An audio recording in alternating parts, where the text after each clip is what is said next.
Honorable Speaker, I present the interim budget for 24-25.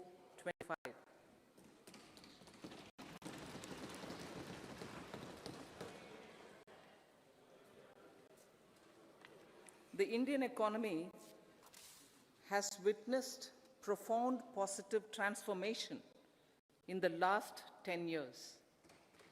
The people of India are looking ahead to the future with hope and optimism.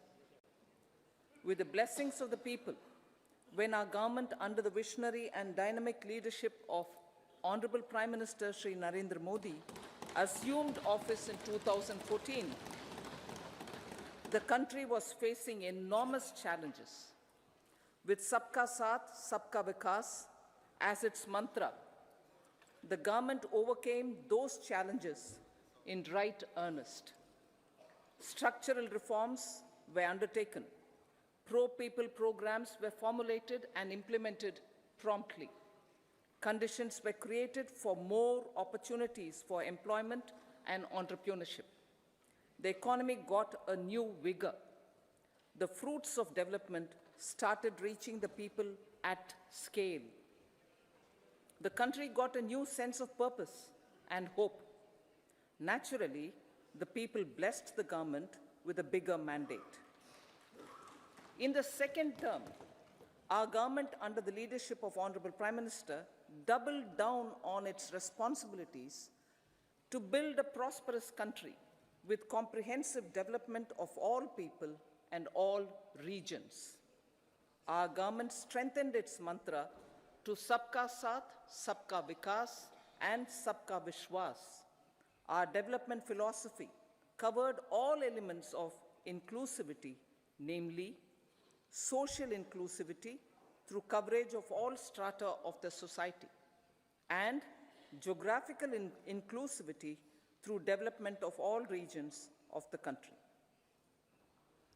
With the whole of nation approach of Sabka Prayas, the country overcame the challenges of once-in-a-century pandemic, took long strides towards Atmanirbhar Bharat, committed to Panch Pran, and laid solid foundations for the Amrit Kal.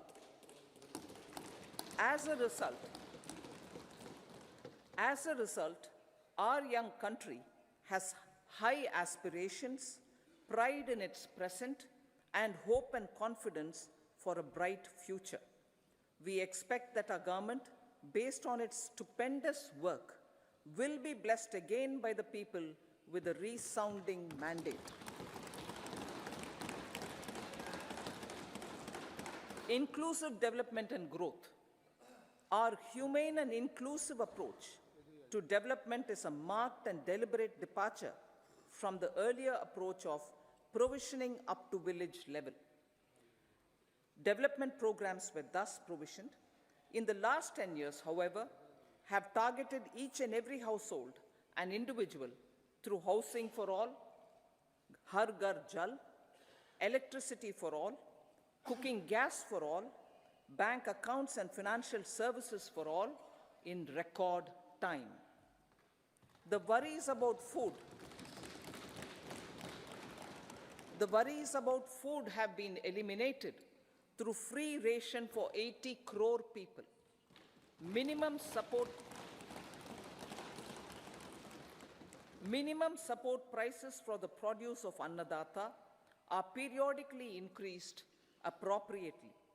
These and the provision of basic necessities have enhanced real income in the rural areas. Their economic needs could be addressed, thus spurring growth and generating jobs. Social justice. Our government is working with an approach to development that is all-round, all-pervasive, and all-inclusive. Sarvangin, Sarvasparshi, or Sarvasamaveshi. It covers all castes and people at all levels. We are working to make India a Vikasit Bharat by 2047. For achieving that goal, we need to improve people's capability and empower them. Previously, social justice was mostly a political slogan. For our government, social justice is an effective and necessary governance model. The saturation approach of covering all eligible people is the true and comprehensive achievement of social justice.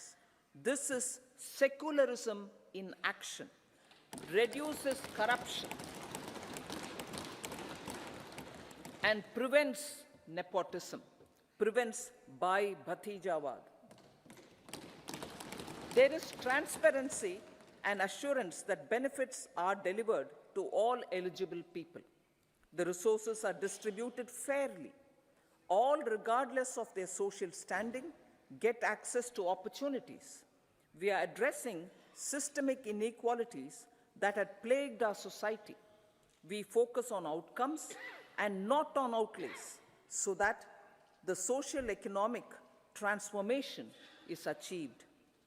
As our Prime Minister firmly believes, we need to focus on 4 major castes.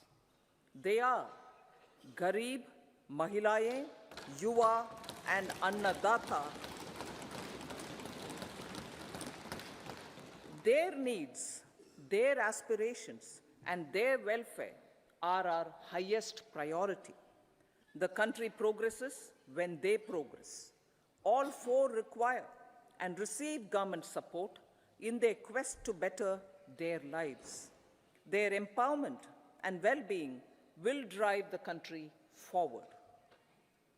Garib Kalyan, Desh Ka Kalyan. We believe in empowering the poor. The earlier approach of tackling poverty through entitlements had resulted in very modest outcomes. When the poor became empowered partners in the development process, government's power to assist them also increases manifold. With the pursuit of Sabka Saath, in these 10 years, the government has assisted 25 crore people to get freedom from multi-dimensional poverty. Our government's efforts are now getting synergized with energy and passion of such empowered people. This is truly elevating them from poverty. Direct benefit transfer of 34 lakh crore rupees from the government using PM Jan-Dhan accounts has led to savings of 2.7 lakh crores of rupees for the government. This savings has been realized through avoidance of leakages prevalent earlier. The savings have helped in providing more funds for Garib Kalyan. PM Swanidhi has provided credit assistance to 78 lakh street vendors. From that total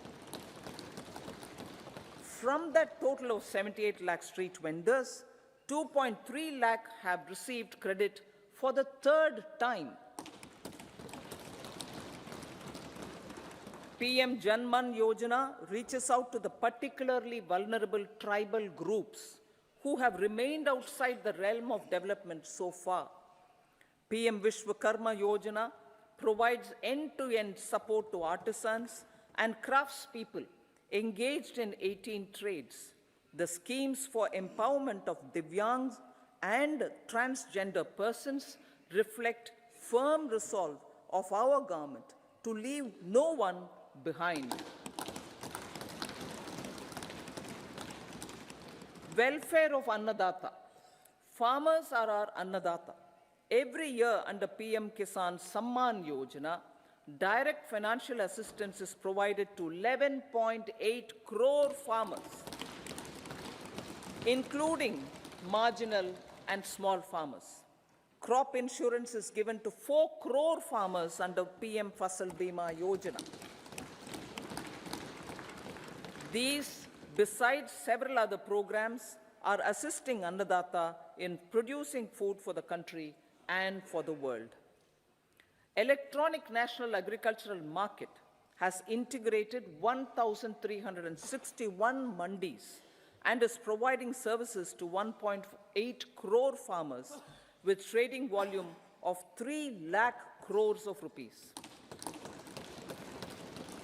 The sector is poised for inclusive, balanced, higher growth and productivity. These are facilitated from farmer-centric policies, income support, coverage of risks through price and insurance support, promotion of technologies and innovations through startups. Empowering the Amrit PD, the Yuva. Our prosperity depends on adequately equipping and empowering the youth. The National Education Policy 2020 is ushering the transformational reforms. PM Schools for Rising India, PM Shri, are delivering quality teaching and nurturing holistic and well-rounded individuals. The Skill India mission has trained 1.4 crore youth, upskilled and reskilled 54 lakh youth, and established 3,000 new ITIs.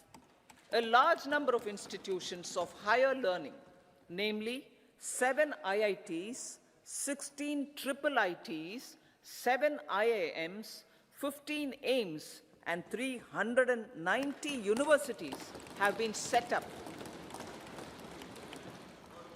PM Mudra Yojana has sanctioned 43 crore loans aggregating to 22.5 lakh crores of rupees for entrepreneurial aspirations of our youth. Besides that, Fund of Funds, Startup India, and Startup Credit Guarantee schemes are assisting our youth. They are also becoming Rozgar Data. The country is proud of our youth scaling new heights in sports. The highest ever medal tally in Asian Games and Asian Para Games in 2023 reflects a high confidence level.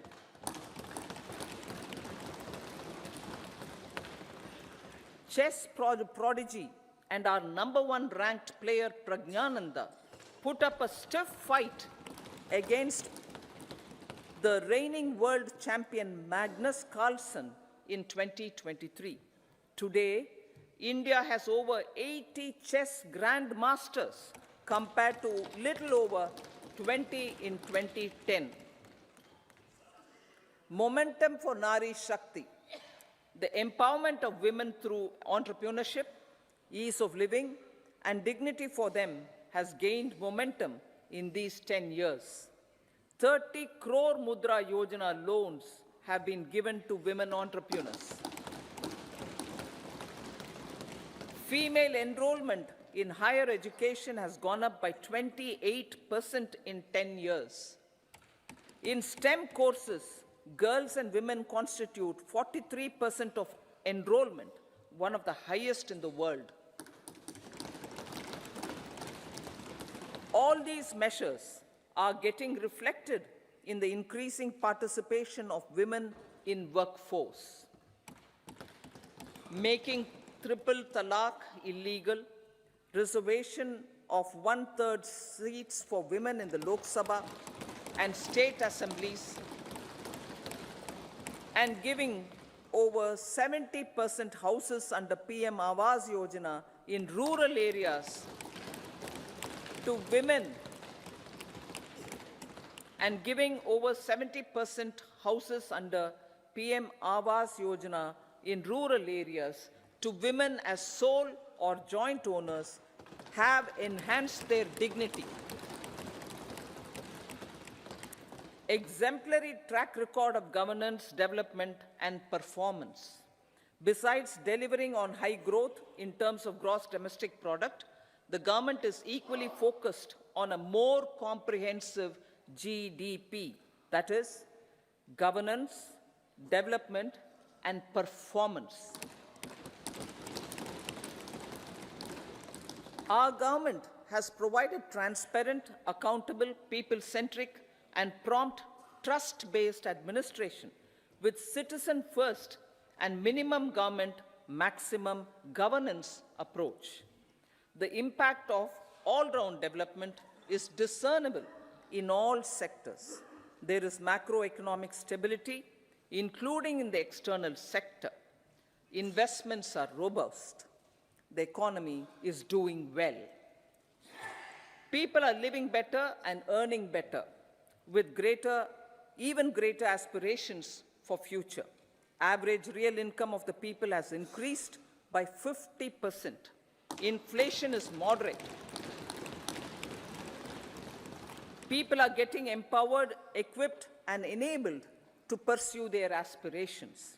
There is effective and timely delivery of programs and of large projects. Economic management. The multi-pronged economic management over the past 10 years has complemented people-centric, inclusive development. Following are some of the major elements. 1. All forms of infrastructure, physical, digital, or social, are being built in record time.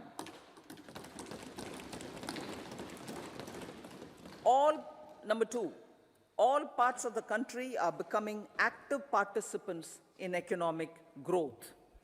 Number 3, digital public infrastructure, a new factor of production in the 21st century, is instrumental in formalization of the economy. Number 4, goods and services tax has enabled one nation, one market, one tax. Tax reforms have led to deepening and widening of tax base. Number 5, strengthening of the financial sector has helped in making savings, credit, and investments more efficient. Number 6, GIFT, IFSC, and the Unified Regulatory Authority, IFSCA, are creating a robust gateway for global capital and financial services for the economy. Number 7, proactive inflation management has helped keep inflation within the policy band. Now, the global context, Honorable Speaker, sir. Geopolitically, global affairs are becoming more complex and challenging with wars and conflicts. Globalization is being redefined with reshoring and friendshoring, disruption and fragmentation of supply chains, and competition for critical minerals and technologies. A new world order is emerging after the COVID pandemic. India assumed the G20 presidency during very difficult times for the world. The global economy was going through high inflation, high interest rates, low growth, very high public debt, low trade growth, and climate changes. The pandemic has led to a crisis of food, fertilizer, fuel, and finances for the world, while India successfully navigated its way. The country showed the way forward and built consensus on solutions for those global problems. The recently announced India-Middle East-Europe economic corridor is a strategic and economic game changer for India and others.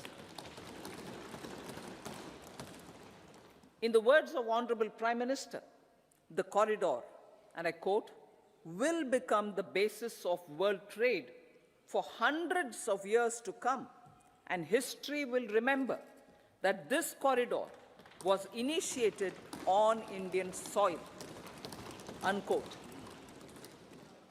Vision for Vikasit Bharat. Our vision for Vikasit Bharat is that of prosperous Bharat in harmony with nature, with modern infrastructure, and providing opportunities for all citizens and all regions to reach their potential. With confidence arising from strong and exemplary track record of performance and progress, earning Sabka Vishwas, the next 5 years will be years of unprecedented development and golden moments to realize the dream of developed India by 2047.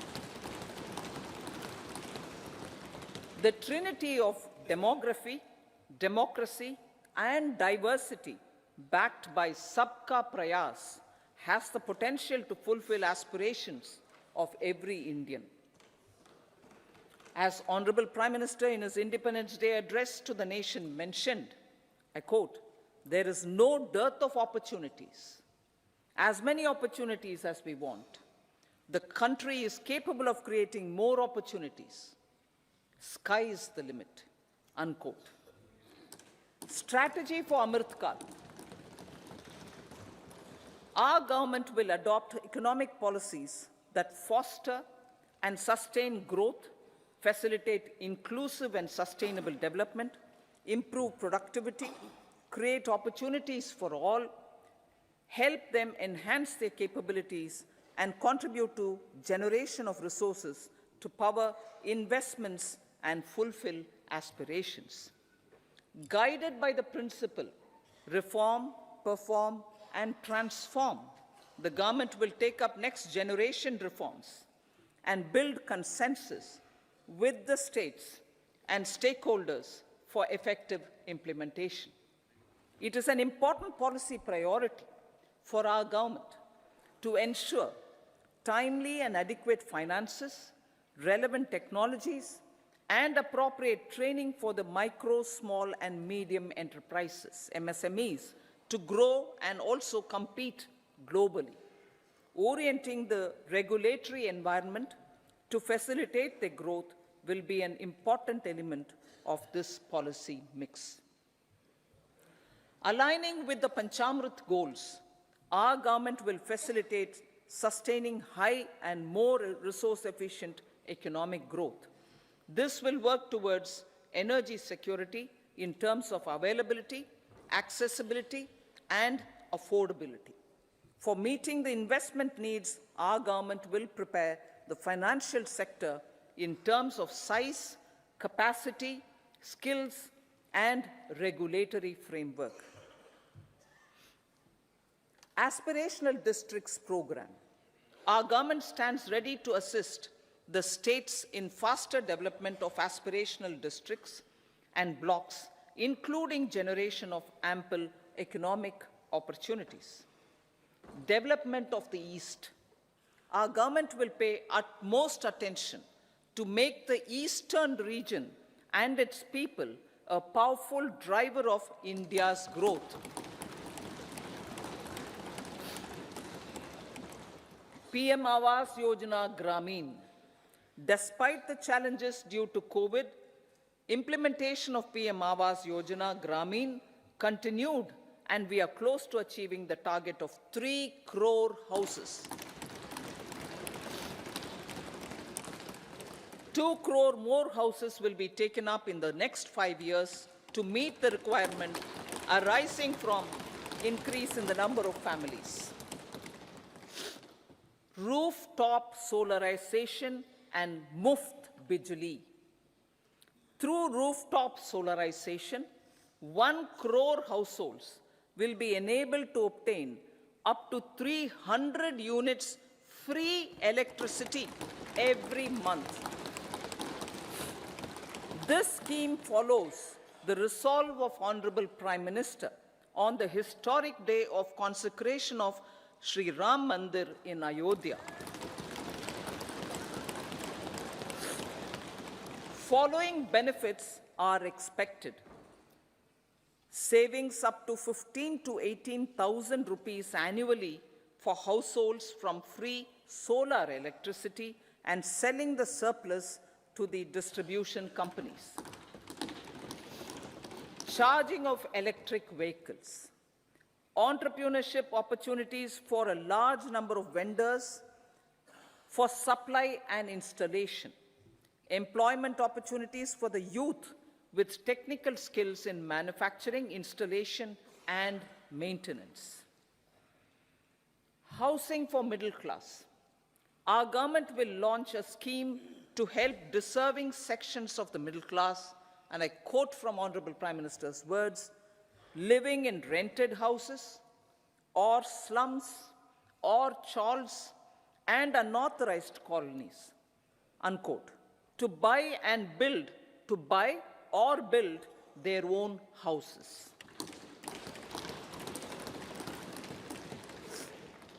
Medical colleges. Several youth are ambitious to get qualified as doctors.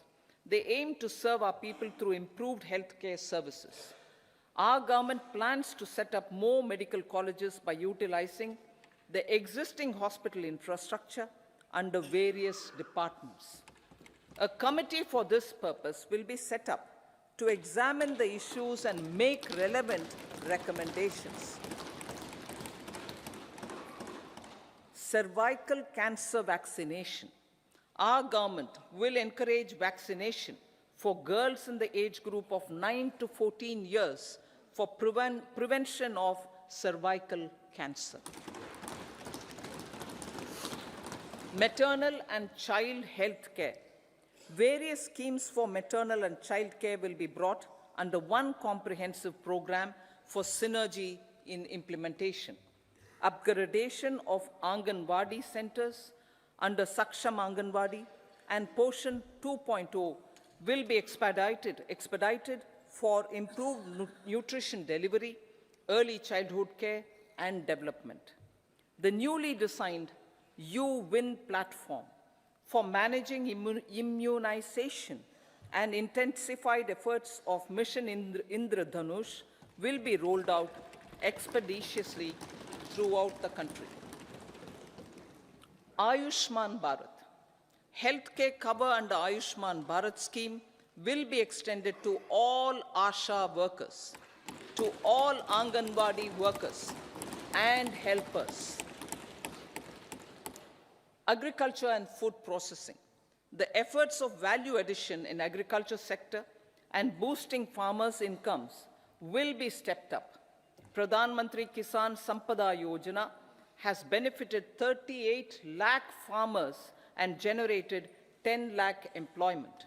Pradhan Mantri formalization of micro food processing enterprises Yojana has assisted 2.4 lakh SHGs and 60,000 individuals with credit linkages. Other schemes are complementing the efforts for reducing post-harvest losses and improving productivity and incomes. For ensuring faster growth of the sector, our government will further promote private and public investment in post-harvest activities, including aggregation, modern storage, efficient supply chains, primary and secondary processing and marketing and branding. Nano DAP. After the successful adoption of nano urea, application of nano DAP on various crops will be expanded in all agroclimatic zones. Atmanirbhar Oil Seeds Abhiyan. Building on the initiative announced in 2022, a strategy will be formulated to achieve Atmanirbharta for oil seeds such as mustard, groundnut, sesame, soya bean, and sunflower. This will cover research for high-yielding varieties, widespread adoption of modern farming techniques, market linkages, procurement, value addition, and crop insurance. Dairy development. A comprehensive program for supporting dairy farmers will be formulated. Efforts are already on to control foot and mouth disease. India is the world's largest milk producer with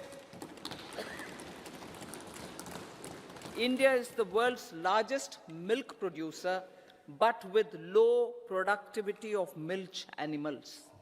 The program will be built on the success of existing schemes such as Rashtriya Gokul Mission, National Livestock Mission, and infrastructure development funds for dairy processing and animal husbandry. Matsya Sampada. It was our government which set up a separate department for fisheries, realizing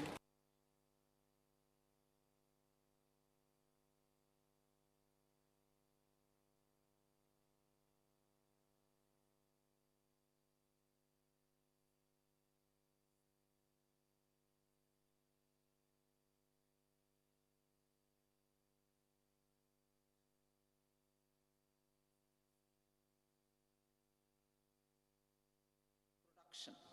Seafood exports since 2013-14 has also doubled. Implementation of Pradhan Mantri Matsya Sampada Yojana will be stepped up to 1. Enhance aquaculture productivity from existing 3 to 5 tons per hectare. 2. Double exports to 1 lakh crore rupees, and 3. Generate 55 lakh employment opportunities in the near future. 5 integrated aqua parks will also be set up. Lakpati Didi.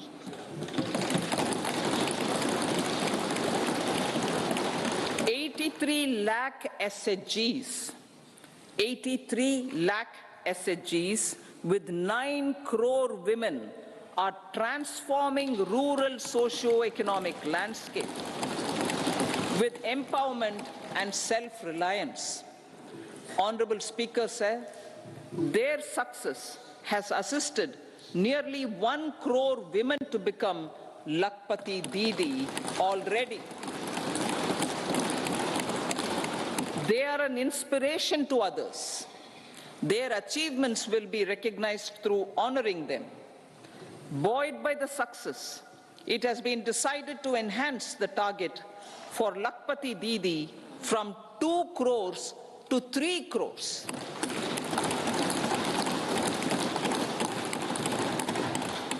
Technological changes, new age technologies and data are changing the lives of people and businesses. They are also enabling new economic opportunities and facilitating provision of high-quality services at affordable prices for all, including those at the bottom of the pyramid. Opportunities for India at the global level are expanding. India is showing solutions through innovation and entrepreneurship of its people. Research and innovation for catalyzing growth, employment, and development. Prime Minister Shastri, Prime Minister Lal Bahadur Shastri gave the slogan of Jai Jawan, Jai Kisan. Prime Minister Vajpayee, Atal Bihari Vajpayee ji, made that Jai Jawan, Jai Kisan, Jai Vigyan. Prime Minister Modi has furthered that to Jai Jawan, Jai Kisan, Jai Vigyan, and Jai Anusandhan, as innovation is the foundation of development. For our tech-savvy youth, this will be a golden era. A corpus of 1 lakh crore rupees will be established with 50-year interest-free loan provided. The corpus will provide long-term financing or refinancing with long tenors and low or nil.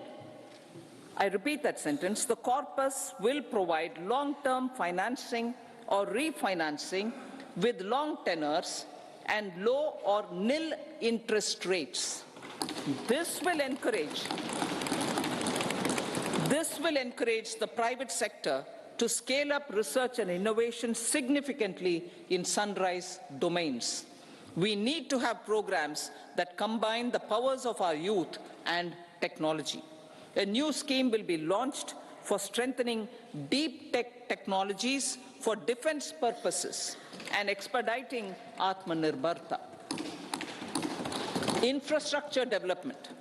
Building on the massive tripling of the capital expenditure outlay in the past 4 years, resulting in huge multiplier impact on economic growth and employment creation, the outlay for the next year is being increased by 11.1% to 11,111 crore rupees. This would be 3.4% of our GDP. Railways. 3 major economic railway corridor programs will be implemented. These are energy, mineral and cement corridor. Number 2, port connectivity corridors. And number 3, high traffic density corridors. The projects have been identified under the PM Gati Shakti for enabling multimodal connectivity. They will improve logistics efficiency and reduce cost. The resultant decongestion of the high traffic corridors will also help in improving operations of passenger trains, resulting in safety and Vande Bharat standards. To enhance safety, convenience and comfort of passengers. Aviation sector. The aviation sector has been galvanized in the past 10 years. Number of airports have doubled to 149.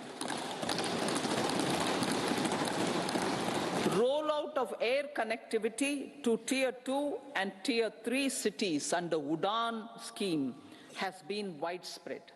517 new routes are carrying 1.3 crore passengers. Indian carriers have proactively placed orders for over 1,000 new aircrafts. Expansion of existing airports and development of new airports will continue expeditiously. Metro and Namo Bharat. We have a fast expanding middle class and rapid urbanization is taking place. Metro rail and Namo Bharat can be the catalyst for the required urban transformation. Expansion of these systems will be supported in large cities, focusing on transit-oriented development. Green energy. Towards meeting our commitment for net zero by 2070, the following measures will be taken. Viability gap funding will be provided for harnessing offshore wind energy, potential for initial capacity of 1 gigawatt. Coal gasification and liquefaction capacity of 100 metric tons will be set up by 2030. This will also help in reducing imports of natural gas, methanol, and ammonia. Phased mandatory blending of compressed biogas in compressed natural gas for transport and piped natural gas for domestic purposes will be mandated. Financial assistance will be provided for procurement of biomass aggregation machinery to support collection. Electric vehicle ecosystem. Our government will expand this and strengthen the e-vehicle ecosystem by supporting manufacturing and charging infrastructure. Greater adoption of e-buses for public transport networks will be encouraged through payment security mechanism. Biomanufacturing and biofoundry. For promoting green growth, a new scheme of biomanufacturing and biofoundry will be launched. This will provide environment-friendly alternatives such as biodegradable polymers, bioplastics, biopharmaceuticals, and bioagri inputs. This scheme will also help in transforming today's consumptive manufacturing paradigm to the one based on regenerative principles. Blue Economy 2.0. For promoting climate resilient activities for Blue Economy 2.0, a scheme for restoration and adaptation measures and coastal aquaculture and mariculture with integrated and multi-sectoral approach will be launched. Comprehensive development of tourist centers.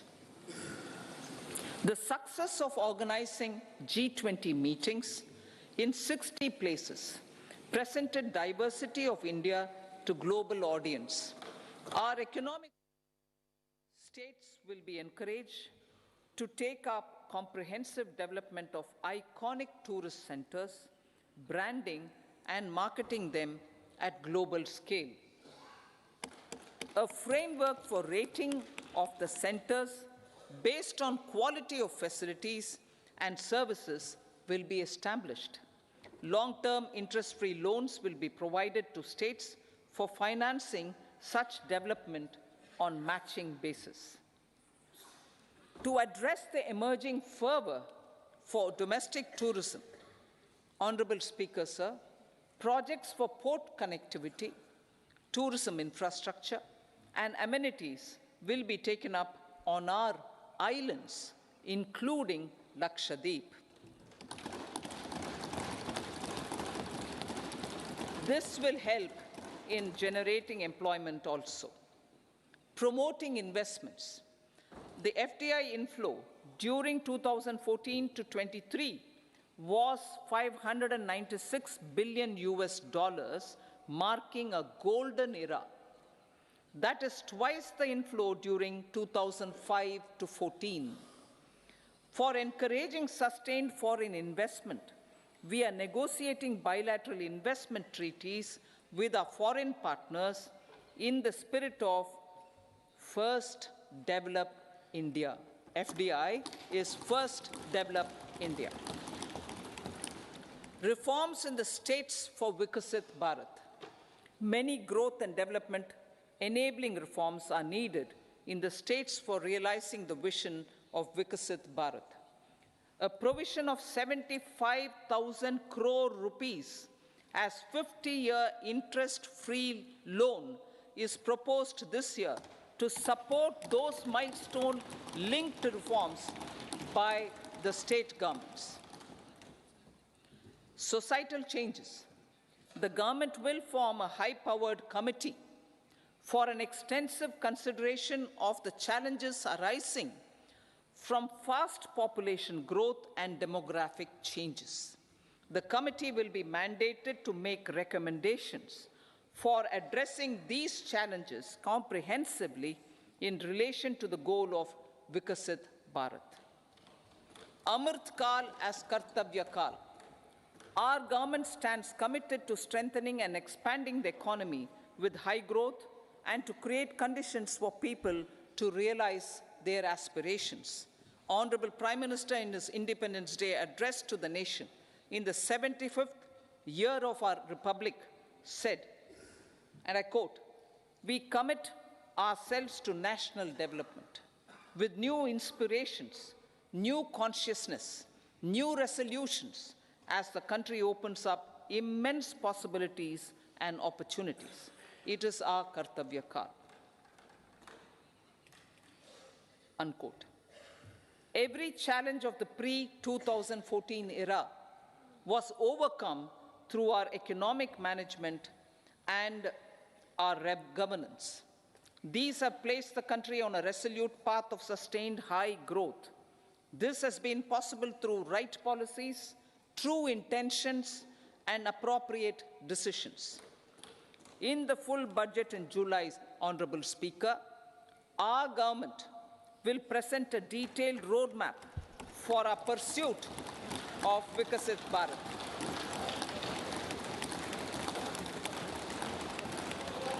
Revised estimates. Revised estimates of 2023-24. The revised estimate of the total receipts other than borrowings is 27.56 lakh crores of rupees, of which the tax receipts are 23.24 lakh crore rupees. The revised estimate of total expenditure is 44.90 lakh crore rupees. The revenue receipts at 30.03 lakh crore rupees are expected to be higher than the budget estimate, reflecting strong growth momentum and formalization in the economy. The revised estimate of the fiscal deficit is 5.8% of GDP, improving on the budget estimate, notwithstanding moderation in the nominal growth estimates. Budget estimates for 2024-25. Coming to the year 2024-25, the total receipts other than borrowings and total expenditure are estimated at 30.80 and 47.66 lakh crore rupees respectively. The tax receipts are estimated at 26.02 lakh crore rupees. The scheme of 50-year interest-free loan for capital expenditure to states will be continued this year with an outlay of 1.3 lakh crore rupees. We continue on the path of fiscal consolidation, as announced in my budget speech of 2021-22, to reduce fiscal deficit below 4.5% by 25-26.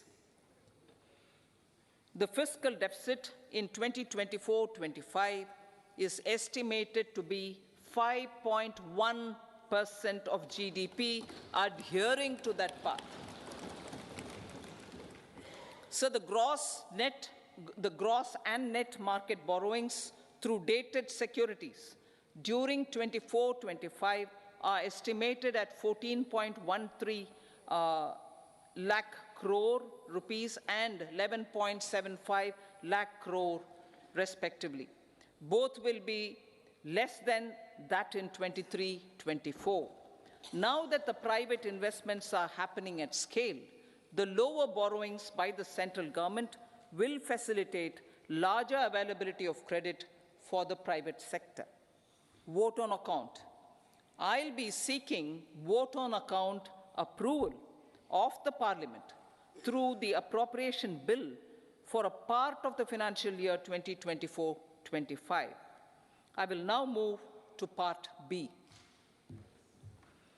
Honourable Speaker, sir, over the last 10 years, the direct tax collections have more than trebled and the return filers swelled 2.4 times. I would like to assure the taxpayers that their contributions have been used wisely for the development of the country and welfare of its people. I appreciate the taxpayers for their continued support. The government has reduced and rationalized tax rates. Under the new tax scheme, there is now no tax liability for taxpayers with income up to 7 lakh rupees, up from 2.2 lakh rupees in the financial year 2013-14. The threshold for presumptive taxation for retail businesses was increased from 2 crores to 3 crores. Similarly, the threshold for professionals eligible for presumptive taxation was increased from 50 lakh rupees to 75 lakh rupees. Also, corporate tax rate was decreased from 30% to 22% for existing domestic companies and to 15% for certain new manufacturing companies. Honourable Speaker, sir, in the last 5 years, our focus has been to improve taxpayer services. The age-old jurisdiction-based assessment system was transformed with the introduction of faceless assessment and appeal, thereby imparting greater efficiency, transparency, and accountability. Introduction of updated income tax returns, a new Form 26AS, and pre-filling of tax returns have made filing of tax returns simpler and easier. Average processing time of returns has been reduced from 93 days in the year 2013-14 to a mere 10 days this year, thereby making refunds faster. Indirect taxation. By unifying the highly fragmented indirect tax regime in India, the GST has reduced the compliance burden on trade and industry. The industry has acknowledged the benefits of GST. According to a recent survey conducted by a leading consulting firm, 94% of industry leaders view the transition to GST as largely positive. According to 80% of the respondents, it has led to supply chain optimization, as elimination of tax arbitrage and octroi has resulted in disbanding of checkposts at the state and city boundaries. At the same time, tax base of GST more than doubled, and the average monthly gross GST collection has almost doubled to 1.66 lakh crores this year. States too have benefited. States' SGST revenue, including compensation released to states in the post-GST period of 2017-18 to 2022-23, has achieved a buoyancy of 1.22.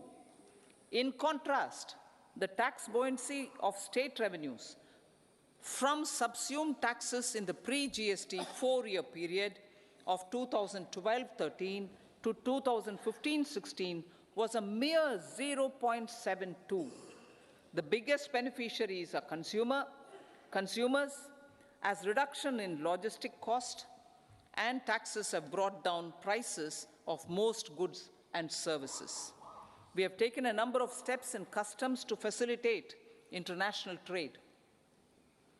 As a result, the import release time declined by 47% to 71 hours at inland container depots, by 28% to 44 hours at air cargo complexes, and by 27% to 85 hours at seaports over the last 4 years since 2019, when the national time release studies were first acted. Tax proposals. As for tax proposals, in keeping with the convention, I do not propose to make any changes relating to taxation and propose to retain the same tax rates for direct and indirect taxes, including import duties. However, certain tax benefits to startups and investments made by sovereign wealth or pension funds, as also tax exemption on certain income of some IFSC units, are expiring on 31/3/2024. To provide continuity in taxation, I propose to extend the date to 31/3/2025. Moreover, in line with our government's vision to improve ease of living and ease of doing business, I wish to make an announcement to improve taxpayers' services. There are a large number of petty, non-verified, non-reconciled, or disputed direct tax demands, many of them dating as far back as 1962, which continue to remain on the books, causing anxiety to honest taxpayers and hindering refunds of subsequent years. Honorable Speaker, sir, I propose to withdraw such outstanding direct tax demands up to 25,000 rupees pertaining to the period up to financial year 2009-10 and up to 10,000 rupees for financial years 2010-11 to 2014-15. This is expected to benefit about 1 crore taxpayers. 1 crore taxpayers would benefit out of this. Economy then and now. In 2014, when our government assumed the reins, the responsibility to mend the economy step by step and to put the governance systems in order was enormous. The need of the hour was to give hope to the people, to attract investments, and to build support for the much-needed reforms. The government did that successfully, following a strong belief of nation first. The crisis of those years has been overcome, and the economy has been put firmly on a high, sustainable growth path with all-round development. It is now appropriate to look at where we were then. I repeat, it is now appropriate to look at where we were then, till 2014, and where we are now, only for the purpose of drawing lessons from the mismanagement of those years. The government will lay a white paper on table of the House.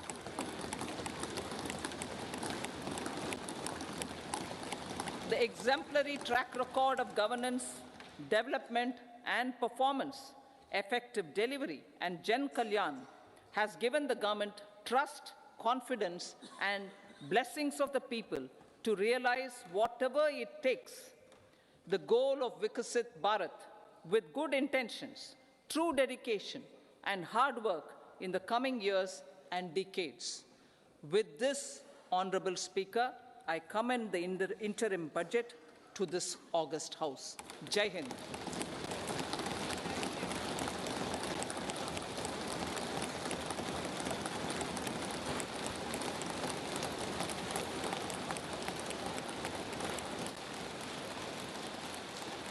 Item number 2, Srimati Nirmala Sitharaman ji.